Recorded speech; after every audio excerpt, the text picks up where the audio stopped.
از تو باشه از تو باشه الهی تا قیامت زنده باشی زنده باشی طاعت و ثوابش از تو باشه از تو باشه الهی تا قیامت زنده باشی زنده باشی طاعت و ثوابش از تو باشه از تو باشه سلام سلام سلام سلام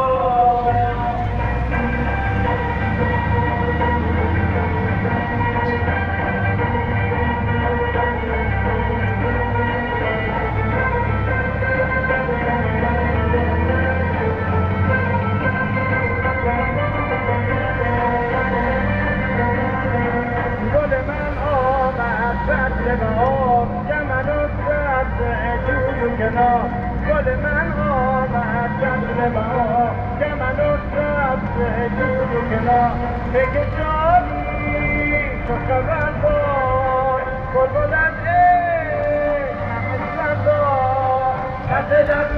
نمی‌آید چون فقط تو شادا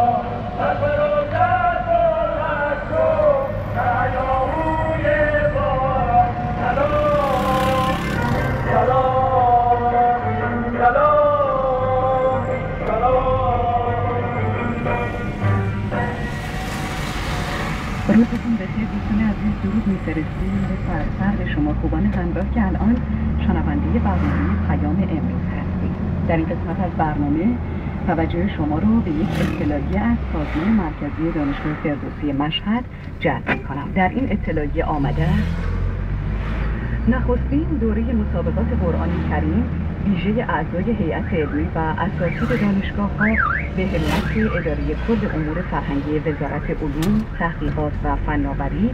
و به میزبانی دانشگاه فردوسی مشهد در 17 و 18 اردیبهشت ماه 88 برگزار می‌شود.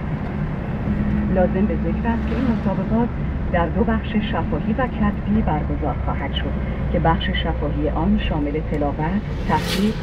و ترتیل قرآن کریم، حفظ کل، حفظ 20 جز، حفظ 10 جز، حفظ 5 جز و حفظ جزء 30 قرآن کریم خواهد بود. همچنین مسابقات بخش کتبی نیز در رشته‌های حفظ موضوعی قرآن کریم یا پیام‌های قرآنی،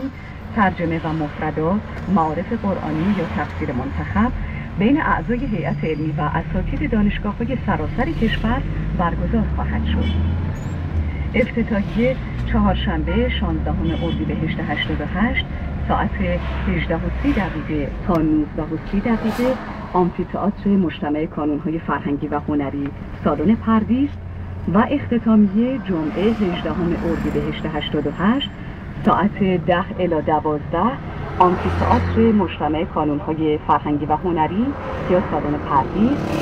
تلفن دبیرخانه مسابقات هم 879 67 95 و 879 80 12 با پیش شماره 0511 و تلفن روابط عمومی مسابقات 0511 878 99 89.